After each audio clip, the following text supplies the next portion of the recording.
Today's video is sponsored by the maker of the best wallets in the world, the Ridge.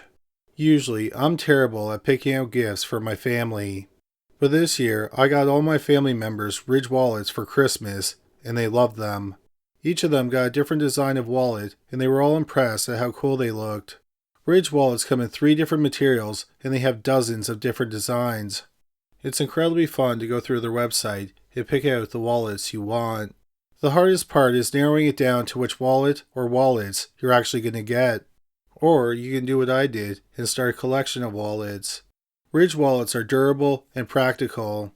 They hold 12 cards plus your cash, so you won't be able to carry any more junk in your wallet like people tend to do with bulky leather wallets. The Ridge also has awesome phone cases, backpacks, bottle openers, and so much more. Right now, the Ridge is offering criminally listed viewers 10% off with free worldwide shipping and returns. Just go to ridge.com/listed, that's ridge.com/listed, and use the promo code listed at the checkout. Buy yourself or give someone the best wallet they'll ever own by checking out ridge.com/listed. Number 3. Tana Losey. In mid-1982, 38-year-old Tana Losey lived in Mesa, Arizona. She had moved to Arizona from Iowa City, Iowa, about 18 years earlier. Tana had been married, but she and her husband got divorced. They had 2 sons together, Kevin and John. Tana lived with Kevin, and John lived with his father. Tana's ex-husband owned and operated an auto shop in Mesa. Tana was a self-employed housekeeper. On the morning of June 18, 1982, Tana told her 18-year-old son, Kevin, that she had to run some errands. She drove over to a friend's home, but her friend wasn't there. After that, Tana seemingly vanished into thin air. She was reported missing when she didn't come home. 2 days later, her car, a 1975 Ford station wagon, was found abandoned in a restaurant parking lot just over 3 miles south of her home. Tana's family told the police about 2 strange incidents. The first happened about a year earlier. As Tana was driving on Superstition Boulevard in Apache Junction, a few miles from her home, someone fired a bullet through her passenger window. The bullet passed through the car without hitting Tana. The second incident happened a few months later. Tana was at home and someone rang her doorbell. Tana opened the door and found a man who was dressed as a woman. The man sprayed Tana in the face with some mace. Tana pushed the man out of the doorway, but in the process, she fell. The assailant then proceeded to strike Tana multiple times before running off. Tana suffered facial injuries in the assault. Because of those 2 incidents, the police thought that Tana's disappearance was the result of foul play. On July 24, 1982, just over a month after 38-year-old Tana Losey went missing, 6 hunters were in the desert east of Florence, Arizona, about 60 miles from Tana's home. They came across some fully clothed human remains. The remains were badly decomposed. Using dental records, the remains were identified as Tana Losey. The mother of 2 had been stabbed to death. It appeared that she had been killed in the desert where her body was found. The time of death couldn't be determined, but she was most likely killed within a few days of her disappearance. The police do not have proof that the other 2 incidents are related to her murder, but they believe they are. That's because it appeared that someone was stalking and trying to harm Tana, and then she ended up murdered. Unfortunately, no arrests have ever been made in the murder of Tana Losey, and the case is largely forgotten. Number 2. Carla Corley. In the summer of 1980, Carla Corley was 14 years old. At the end of summer vacation, she was set to start the 7th grade. She lived with her mother in a community housing project in Birmingham, Alabama. Carla had an older sister, Kat Poe, who didn't live with them. Carla called her sister most nights. But on the night of August 8, 1980, Carla didn't call. Poe called her mother's home, and her mother told her that Carla was at a friend's home. Carla didn't call Poe the next night or the night after that. So Poe went over to her mother's home. Her mother told her an unusual and disturbing story. She said on the night of August 8th, she and Carla were washing dishes. Then they sat down in the living room to watch TV. Her mother said she went to bed, but Carla continued to watch TV. Her mother said that at about 4:30 a.m., she got up and came out to the living room. Carla wasn't there. Her sandals were by the couch where she had taken them off the night before. In the kitchen, chairs had been knocked over and a soft drink bottle had been knocked over. The front door was wide open. Kat Poe and her mother reported Carla missing. But sadly, no trace of Carla Corley was found. Years went by and Carla's mother had her declared dead. A few years after that, a suspect had a story about what happened to Carla. But then he recanted his story. The police never found any evidence to back up his recanted confession. Then, 18 years after the disappearance, Carla's family told the police a disturbing story. Apparently, a month before Carla went missing, she was kidnapped by 3 men. They took her to an area near Lake Purdy, which is a lake in Birmingham.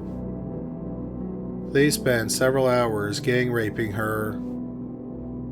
Then they brought her back home. A few weeks later, the 3 men went to Carla's home and tried to kidnap her again. But they couldn't get into the house, so they left. Neither incident was reported to the police. It's also not clear why the family took 18 years to tell the police about the incidents. It's also not known if the kidnapping and attempted kidnapping are related to her disappearance. It has been over 41 years since Carla Corley went missing from her home. No trace of her has ever been found. In May 2020, Kat Poe had a message for anyone who might have information regarding her sister's disappearance. She said, "Set yourself free. The truth is really what's going to release them, and let this be over for Carla." Number 1. Jodi Huisentruit. Jodi Huisentruit was born in June 1968 in Long Prairie, Minnesota, and she grew up there. In 1993, she got a job as the morning and noon anchor with the CBS affiliate KIMT in Mason City, Iowa. On June 26, 1995, Huisentruit played in a golf tournament. Huisentruit was a talented golfer who won tournaments in high school. That night, she went over to the home of a friend, John Van Cise. A few weeks earlier, it had been Huisentruit's 27th birthday. Van Cise had arranged a birthday party for her. He had a video of the party, and she came over to watch it. The next morning, at about 4 a.m., Huisentruit didn't show up for work. So a coworker called her apartment. Huisentruit answered, and she said she had overslept. She said she was on her way. But by 5 a.m., Huisentruit had not made it to the station.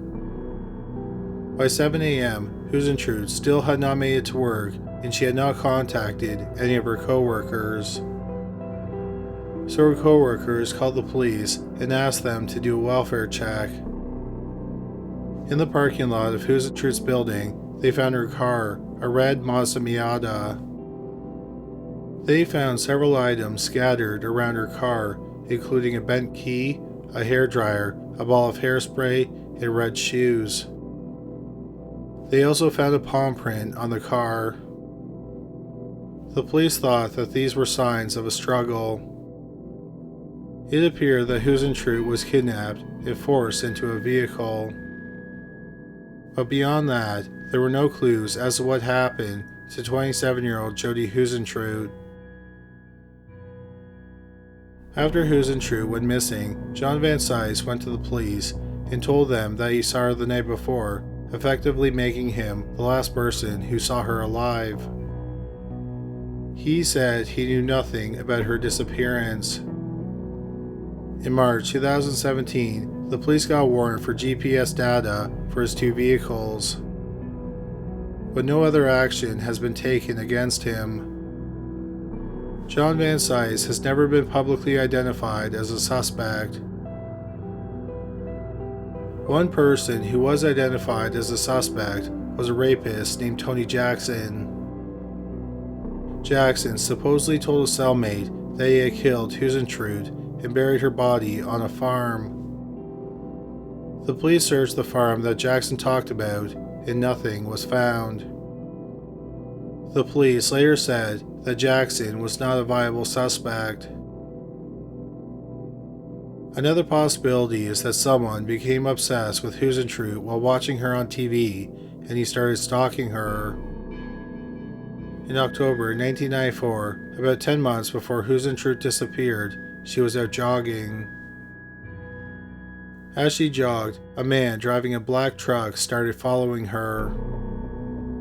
The encounter freaked out Huisentruit so much that she reported it to the police.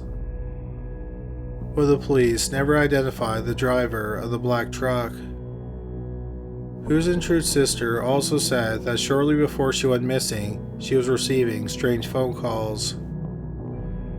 Also, if a predator was out prowling for a random victim, 4 a.m. in a city with a population of around 30,000 people isn't exactly the best time to be out hunting. But if someone knew Huisentrut's schedule, like a stalker, it would have been the perfect time to kidnap her. Clearly, because no one saw or heard Huisentruit being kidnapped. However, the stalker theory remains only that, a theory. No trace of Jodi Huisentruit has been found in the nearly 26 years since she went missing. Her friends and family hope that she'll be found and the person or people responsible for her disappearance will be brought to justice. Thank you so much for watching today's video. Please don't forget to check out our podcast, Into the Killing. In our latest episode, we discuss one of the most notorious cases in the history of New Jersey. You can find Into the Killing on Stitcher, Apple Podcasts, and Spotify. Well, that's all for today. Thanks again for watching.